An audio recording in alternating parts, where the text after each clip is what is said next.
Students, welcome back to my channel Simplified Chemistry. So my dear student, in this particular lecture we are going to discuss about the theories of bonding in coordination compound. तो coordination compound में bonding कैसे होता है, ऐसी theories starting से है जो हमें पढ़ना है। उसमें सबसे पहले कौन सी थियरी आई दोस्तों? तो सबसे पहले वर्नर्स थियरी आई। वर्नर ने एक्सप्लेनेशन दिया सबसे पहले कि कोऑर्डिनेशन कंपाउंड कैसे बनता है, उसमें बॉन्डिंग कैसा होता है। अलग अलग थियरी आई बट उसमें कुछ लिमिटेशन थे। तो उसके बाद आया valence bond theory. Valence bond theory में भी कुछ लिमिटेशन थे। उसके बाद आया crystal field theory. Crystal field theory के बाद मॉडिफाई करके आया लिगेंड फील्ड थियरी, क्योंकि इसमें भी कुछ ना कुछ तो लिमिटेशंस थे। एंड लास्ट में अभी इसको परफेक्ट समझाया मॉलिक्यूलर ऑर्बिटल थियरी। और उसे एंगुलर ऑर्बिटल थियरी भी कहते हैं। उसने उसे परफेक्टली समझाया। तो हमें ये सारी थियरीज ये चैप्टर के अंदर देखनी है। तो हम यहां तक थियरीज देखेंगे, क्योंकि ligand field theory and atomic orbital theory and molecular orbital theory जो है एंगुलर ऑर्बिटल थियरी, ये दोनों आपको हायर स्टडीज में पढ़ना होगा। तो उसमें ये आपके सिलेबस में नहीं, कॉलेज लेवल के सिलेबस में है। तो हम ये तीन थियरीज देखनी है। वर्नर्स थियरी हम देखेंगे, उसका यूज कहाँ होता है, उसमें लिमिटेशंस क्या थी वो देखेंगे। उसके ऊपर से कुछ क्वेश्चन सॉल्व करेंगे। फिर हम बैलेंस बॉन्ड थियरी पे जाएंगे, उसके एप्लीकेशंस देखेंगे, उसकी लिमिटेशंस देखेंगे। फिर हम क्रिस्टल फील्ड थियरी पे जाएंगे। एंड हम ये चैप्टर को कंप्लीट करेंगे। ठीक है, तो अभी 3-4 थियरीज बाकी है एंड ये चैप्टर हमारा कंप्लीट हो जाएगा। आइए तो अभी मैं स्टार्ट करने जा रहा हूं। First of all Werner's theory. तो Werner, Alfred Werner was the first scientist and he also got the Nobel prize for this. कि भाई उन्होंने बहुत ही इंपॉर्टेंट सी बात बताई कि कोऑर्डिनेशन कंपाउंड्स कैसे बनते हैं। तो उनके पॉस्टुलेट्स कौन से थे, तो आइए देखते हैं मेन पॉस्टुलेट्स। उनकी थियरी के मेन पॉइंट्स क्या थे वो ही हम डायरेक्टली देख रहे हैं। किसके? Werner theory. ये एक इंपॉर्टेंट क्वेश्चन है, बोर्ड के लिए भी इंपॉर्टेंट क्वेश्चन है, पूछा जा सकता है। तो उन्होंने ऐसा बताया, फर्स्ट पॉइंट ऐसे बताया कि ईच मेटल अभी समझ लेना कि भाई each metal possess two types of valencies। हर एक मेटल दो टाइप की वैलेंसी possess करता है। उसमें से एक होती है जिसे वो कहता है प्राइमरी वैलेंसी एंड दूसरी होती है उसे वो कहते हैं सेकेंडरी वैलेंसी। तो ऐसा किसने बताया हमें? अल्फ्रेड वर्नर जी ने बताया कि कोई भी मेटल के पास दो टाइप की वैलेंसी होती है, primary valency and secondary valency. Okay, तो प्राइमरी वैलेंसी है उसे प्रिंसिपल वैलेंसी भी कहा जाता है और आयनाइजेबल वैलेंसी भी कहा जाता है, और सेकेंडरी वैलेंसी को नॉन आयनाइजेबल वैलेंसी कहा जाता है। ठीक है, समझे आप? तो उनके मुताबिक हर एक मेटल की दो वैलेंसीज होती है, primary valency and secondary valency. उन्हें समझाया भी कि प्राइमरी वैलेंसी क्या होता है, क्या उन्होंने समझाया भी। तो आप बहुत इजी है ये, इसको मेरे साथ याद रखते जाना तो आपको कोई प्रॉब्लम नहीं आएगा। कि भाई each metal possess two types of valency, primary valency and secondary valency. हर एक मेटल के पास दो टाइप की वैलेंसीज होती है। उसमें से उन्होंने फर्स्ट समझाया कि प्राइमरी वैलेंसी क्या होती है। तो primary valencies are those which a metal exhibit, चलिए metal exhibit to form simple salt, to form simple salt. कि भाई उन्होंने क्या बताया कि प्राइमरी वैलेंसी ये होती है, प्राइमरी वैलेंसी वो होती है जिससे अपना मेटल सिंपल सॉल्ट बनाता है, जिससे अपना मेटल सिंपल सॉल्ट बनाता है। इट मींस उन्होंने बताया कि वो ऑक्सीडेशन नंबर ऑफ मेटल जितनी होती है, ऑक्सीडेशन नंबर ऑफ मेटल, जैसे मैं आपको बताऊं एजीसीएल है, या फिर मैं बात करूं PTCl6, COCl3, CuSO4। ओके, तो ये सब में मेटल ने कौन से सॉल्ट बनाए, सिंपल सॉल्ट बनाए। तो इधर उसकी प्राइमरी वैलेंसी क्या है, तो Ag का ऑक्सीडेशन नंबर इधर क्या है +1, इधर Pt का क्या आएगा +6, इधर CO का क्या आएगा +3, इधर Cu का क्या आएगा +2। ऑक्सीडेशन नंबर आपको पता है, ठीक है। तो Ag +1, Pt +6, CO +3 and Cu +2। तो ये मेन बात है उसकी जो आपको समझनी है, इन शॉर्ट आप समझ गए होंगे। तो Ag क्या है आपका +1, Pt क्या है +6, CO +3, ये उसकी प्राइमरी वैलेंसी। तो प्राइमरी वैलेंसी जनरली कैसे रिफर किया जाता है, ऑक्सीडेशन नंबर ऑफ मेटल से रिफर किया जाता है। तो प्राइमरी वैलेंसी क्या होती है, तो मेटल का जितना ऑक्सीडेशन नंबर होता है उतनी उसकी प्राइमरी वैलेंसी होती है। मेनली वो कंपाउंड है वो सिंपल सॉल्ट बनाता है उससे, प्राइमरी वैलेंसी से। समझ में आया? ओके, चलिए अभी मैं बात करता हूं सेकेंडरी वैलेंसी। तो सेकेंडरी वैलेंसी क्या एग्जिबिट करती है, क्लियर, कि भाई वो जनरली, खास याद रखना, कॉम्प्लेक्स आयन बनाती है, कॉम्प्लेक्स आयन बनाती है। तो सेकेंडरी वैलेंसी मींस क्या, मेटल की कॉम्प्लेक्स आयन बनाने की टेंडेंसी। ओके, तो आपको पता है कॉम्प्लेक्स आयन में मेटल के साथ कौन जुड़ता है, तो भाई लिगेंड इलेक्ट्रॉन पेयर डोनेट करता है। क्या करता है, लिगेंड इलेक्ट्रॉन पेयर डोनेट करता है। तो कितने इलेक्ट्रॉन पेयर लिगेंड डोनेट कर सकता है, उसको उसकी सेकेंडरी वैलेंसी कहते हैं। तो सेकेंडरी वैलेंसी किसके साथ रिफर किया जाता है, तो कोऑर्डिनेशन नंबर के साथ रिफर किया जाता है, कोऑर्डिनेशन नंबर के साथ रिफर किया जाता है। ओके, तो इन शॉर्ट मैं कह सकता हूं कॉम्प्लेक्स आयन और कॉम्प्लेक्स सॉल्ट बनाने के लिए जो वैलेंसी चाहिए उसे सेकेंडरी वैलेंसी कहा जाता है। जो सिंपल सॉल्ट बनाने के लिए जो वैलेंसीज चाहिए उसे क्या कहा जाता है, प्राइमरी वैलेंसी कहा जाता है। ठीक है, तो प्राइमरी वैलेंसी जनरली कैसे रिफर किया जाता है, ऑक्सीडेशन नंबर ऑफ मेटल से रिफर किया जाता है। सेकेंडरी वैलेंसी कैसे रिफर किया जाता है, कोऑर्डिनेशन नंबर से, क्योंकि आपको पता है कॉम्प्लेक्स में क्या होता है, मेटल एंड लिगेंड। तो लिगेंड कितने लिगेंड मेटल को इलेक्ट्रॉन पेयर डोनेट कर सकते हैं, ओके, उसे उसकी क्या कहते हैं, सेकेंडरी वैलेंसी कहते हैं। ठीक है, तो आपको इसके ऊपर से कैसे क्वेश्चन पूछ सकते हैं अभी, तो आप देखिए मैं आपको एक कंपाउंड बताने जा रहा हूं, वो है अपना ये कंपाउंड, जैसे PTNH3 6Cl4। तो ये आपको पता है कि भाई ये एक कैटायन है, ये एक एनायन है। इसका आयनाइजेशन करोगे तो आपको क्या मिलने वाला है, तो PTNH3 6+4 एंड 4Cl- हो गया। तो ये मिलने वाला है।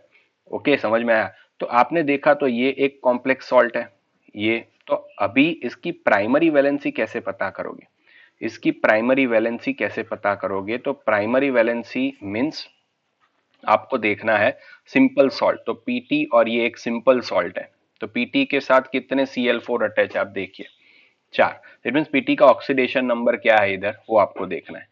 तो oxidation number means primary valency. MCQ में ऐसे पूछेंगे कि इसकी प्राइमरी वैलेंसी निकालो, सेकेंडरी वैलेंसी निकालो।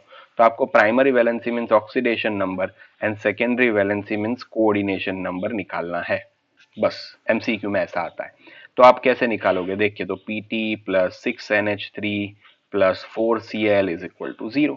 तो -4 सामने जाएगा तो +4, तो इसका प्राइमरी वैलेंसी क्या हो गया, +4। समझ में आ गया? सेकेंडरी वैलेंसी, अभी देखिए कितने लिगेंड अटैच है, 6। तो NH3 कैसे है, मोनोडेंटेड, तो 6। तो इसकी सेकेंडरी वैलेंसी क्या आ गई, 6।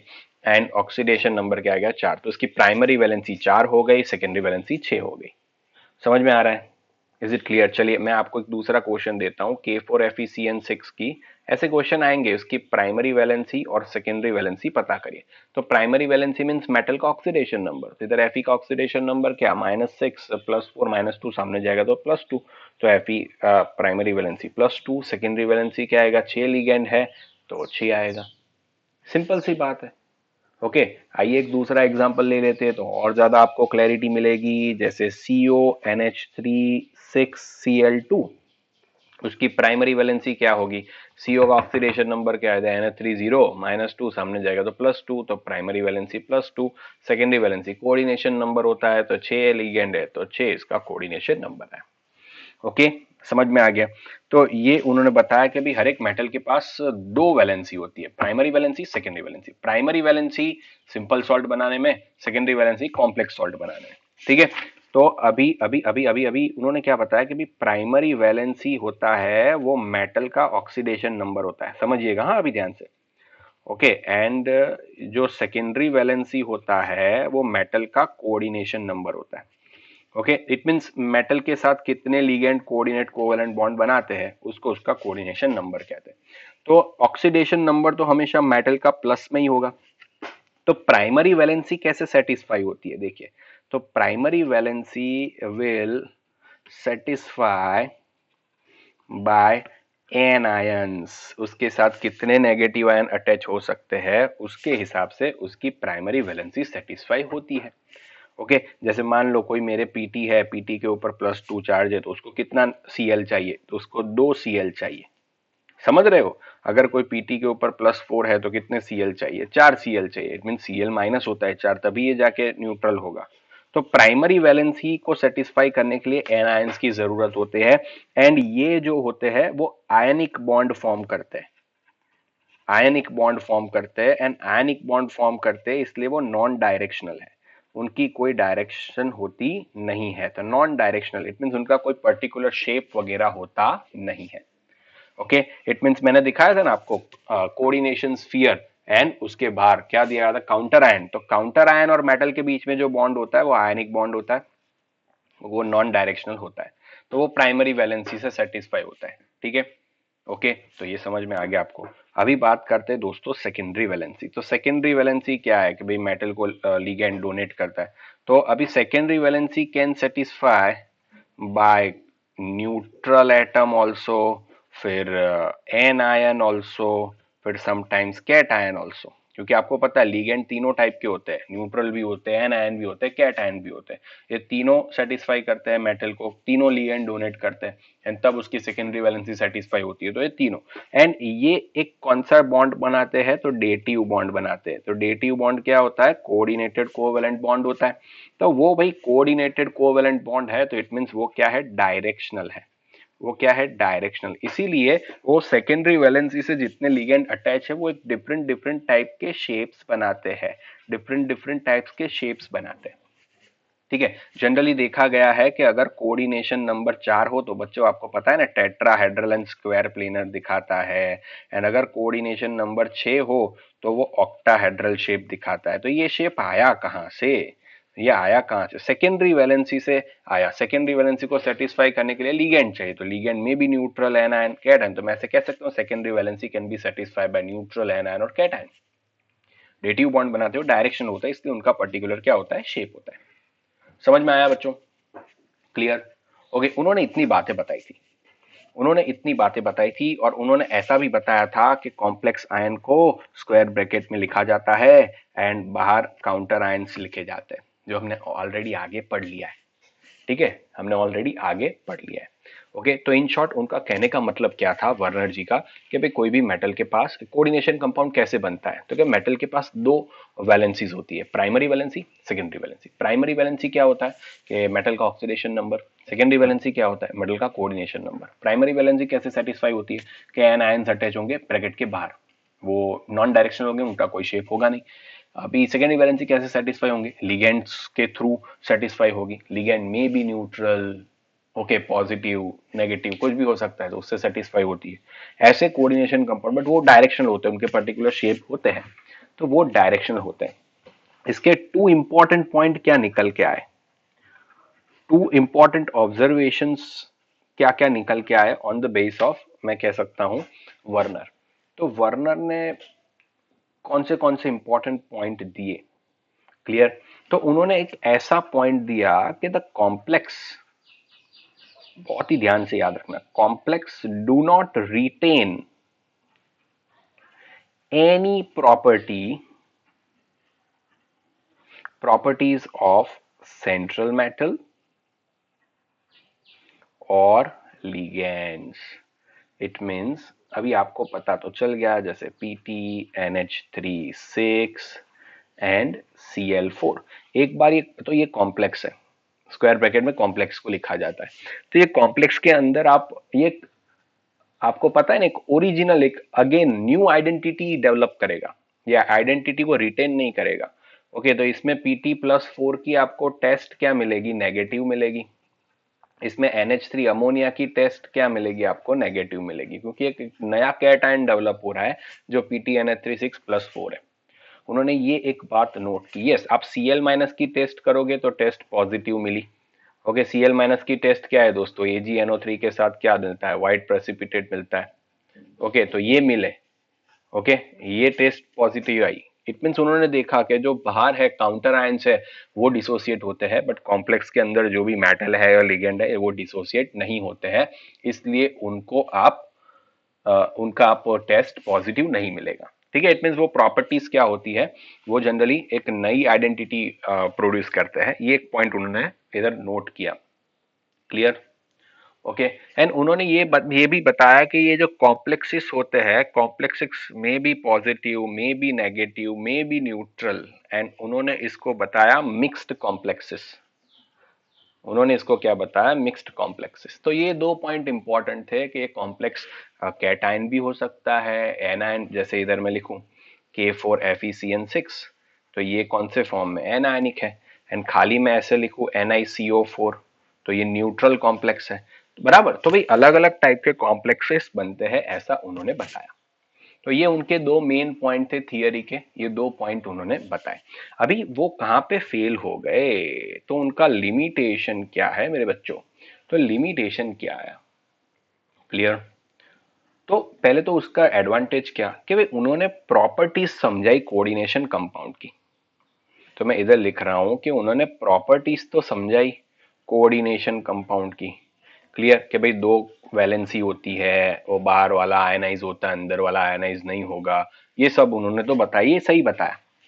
बट वो कहां पे फेल हो गए कि why only few elements will form coordination compound, why only few elements will form coordination compound, क्यों कुछ ही एलिमेंट कोऑर्डिनेशन कंपाउंड फॉर्म करते हैं, दूसरे क्यों नहीं करते? क्लियर? क्यों कुछ ही एलिमेंट, तो ये उनके पास कोई आंसर नहीं था, कुछ नहीं बता सके। एंड उन्होंने ऐसा तो बताया कि उनका वो डायरेक्शनल होती है, बट जो अंदर जो कोऑर्डिनेशन स्फीयर होता है, जो कोऑर्डिनेशन स्फीयर होता है उसकी ज्योमेट्री क्या होगी, ज्योमेट्री क्या होगी उनका, वो नहीं बता पाए। ओके, कि भाई जैसे कोऑर्डिनेशन नंबर 4 है तो हमें पता है टेट्राहेड्रल स्क्वायर प्लेनर है, बट उसमें से क्या होगी ये नहीं बता पाए। कोऑर्डिनेशन नंबर 6 की ज्योमेट्री ऑक्टाहेड्रल ही क्यों होगी, ये भी नहीं बता पाए। ठीक है, तो इन शॉर्ट ज्योमेट्री नहीं बता पाए। तीसरा पॉइंट क्या था कि ये जो पर्टिकुलर कॉम्प्लेक्स कंपाउंड होते हैं उनके पास एक पर्टिकुलर मैग्नेटिक प्रॉपर्टी होती है, डायमैग्नेटिक, पैरामैग्नेटिक, ओके, एंड एक उनके पास ऑप्टिकल प्रॉपर्टीज होती है। तो ये दो optical properties and magnetic properties भी नहीं बता पाए, तो इसीलिए ये फेल हो गए। तो मेनली 3 लिमिटेशन है, फिर से रिपीट कर रहा हूं कि वो क्यों पर्टिकुलरली कुछ मेटल ही कोऑर्डिनेशन कंपाउंड फॉर्म करते हैं, दूसरे नहीं कर सकते, वो नहीं बता पाए। कोऑर्डिनेशन स्फीयर की पर्टिकुलर ज्योमेट्री क्या क्यों होती है, पर्टिकुलर ज्योमेट्री क्यों होती है, ये नहीं समझा पाए। And magnetic property and optical properties नहीं समझा पाए। तो यहां पे ये भाई साहब क्या हो गए, फेल हो गए। ओके, तो आपके टेक्स्ट बुक में पहले ही ये थियरी दिया था। अभी पहले मैं आपको ये थियरी समझाता तो आप नहीं समझ पाते, अभी आपको मेटल लिगेंड सब पता है तो आप बहुत आराम से इसे समझ लोगे। ठीक है, फिर से रिपीट करता हूं, पूरा थियरी दो तीन चीज पे डिपेंड करता है। दो वैलेंसी होती है, primary secondary. Primary oxidation number के रिलेटेड होती है, सेकेंडरी वैलेंसी कोऑर्डिनेशन नंबर के रिलेटेड होती है। प्राइमरी वैलेंसी को सेटिस्फाई करने के लिए एन आयन चाहिए, सेकेंडरी वैलेंसी को सेटिस्फाई करके न्यूट्रल, पॉजिटिव, नेगेटिव कुछ भी आयन चलते हैं। ठीक है, तो सेकेंडरी वैलेंसी नॉन डायरेक्शनल है, प्राइमरी वैलेंसी नॉन डायरेक्शनल। क्या पता चला कि स्क्वायर ब्रैकेट के अंदर कॉम्प्लेक्स लिखा जाता है, बाहर कैटायन एनायन दिखा जाता है। ओके, तो बाहर वाला ही खाली डिसोसिएट होता है, अंदर वाला डिसोसिएट होता नहीं है। लिमिटेशन क्या क्या थी कि भाई वो कुछ ही मेटल क्यों बनाते हैं, नहीं बता पाए। दूसरी बात क्या कि भाई उनका फिक्स ज्योमेट्री क्यों होता है कोऑर्डिनेशन स्फीयर का, एंटिटी का, वो नहीं बता पाए। एंड कुछ magnetic properties and optical property भी पजेस करते हैं, वो नहीं बता पाए। तो ये उनका लिमिटेशन था। बट अभी इसके ऊपर से हमें कैसे कैसे क्वेश्चंस पूछ सकते हैं, हमें तो क्वेश्चन ओरिएंटेड ही पढ़ना है।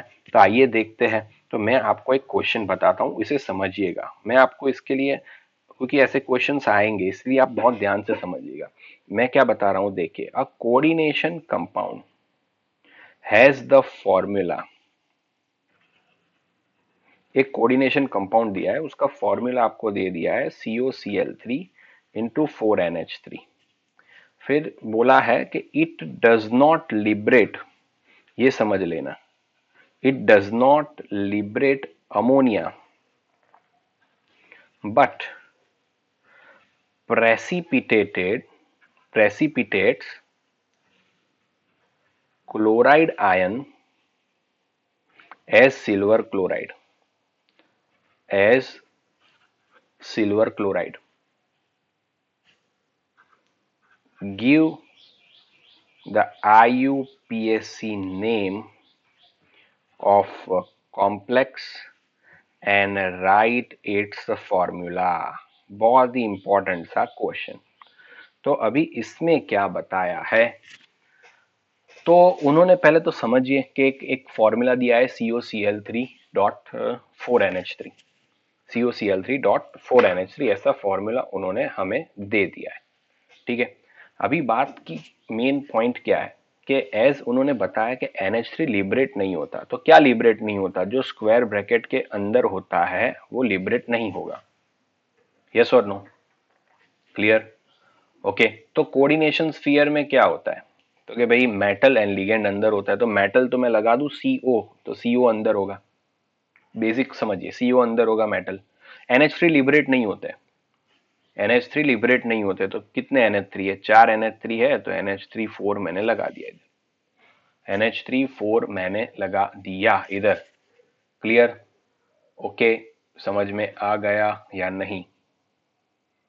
ओके, तो अभी अभी क्या बार रहेगा, तो आप समझो तो कि भाई Cl जो है उसके प्रेसिपिटेट मिलते हैं, तो Cl के प्रेसिपिटेट मिलते हैं मीन्स उसका मीनिंग क्या कि वो इजीली डिसोसिएट होता है।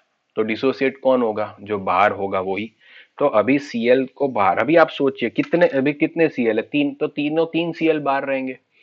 तो इसके लिए मेन बात क्या आ जाएगी, कोऑर्डिनेशन नंबर कितना है, कोऑर्डिनेशन नंबर कितना है कोबाल्ट का, वो इंपॉर्टेंट है। जनरली जो कोऑर्डिनेशन नंबर कोबाल्ट का होता है वो 6 होता है, ये आपको याद रखना पड़ेगा। इट मीन्स कोबाल्ट के साथ कितनी सेकेंडरी वैलेंसीज होंगी, 6। तो NH3 4 तो आ गई, फिर 2 Cl2 भी तो रखना पड़ेगा, तभी जाके CO का कोऑर्डिनेशन नंबर 6 बनेगा। तो कितने Cl बाहर आए, 1 Cl बाहर आए। इट मीन्स अगर मैं इसका AgNO3 के साथ रिएक्शन करूंगा तो कितने मोल AgCl मिलेगा, 1 मोल AgCl मिलेगा। समझ रहे हो, तो ये इसका फॉर्मूला हुआ दोस्तों। ओके, CONH34Cl2Cl एंड समझ रहे हो, बाहर वाला Cl ही डिसोसिएट होगा, AgCl मिलेगा। ओके, तो इसका IUPAC नेम आप लिख सकते हो। अगर मैं, चलो मैं ऐसे आपको कंपाउंड दे रहा हूं, CONH36Cl3, दूसरा मैंने आपको दिया है CH3NH4Cl2Cl। तो आप बताइए इधर कितने मोल AgCl बनेंगे, ओके, एंड कितने मोल AgNO3 यूज करना पड़ेगा। तो इधर आपको 3 मोल AgNO3 यूज करना पड़ेगा, 3 मोल AgCl मिलेंगे। इधर 1 ही मोल AgNO3 यूज करना पड़ेगा, 1 मोल AgCl बनेंगे। ऐसे क्वेश्चंस पूछे गए हैं, इसलिए मैंने कराया, आपको ये पता होना चाहिए। आइए इसकी प्रैक्टिस करते हैं।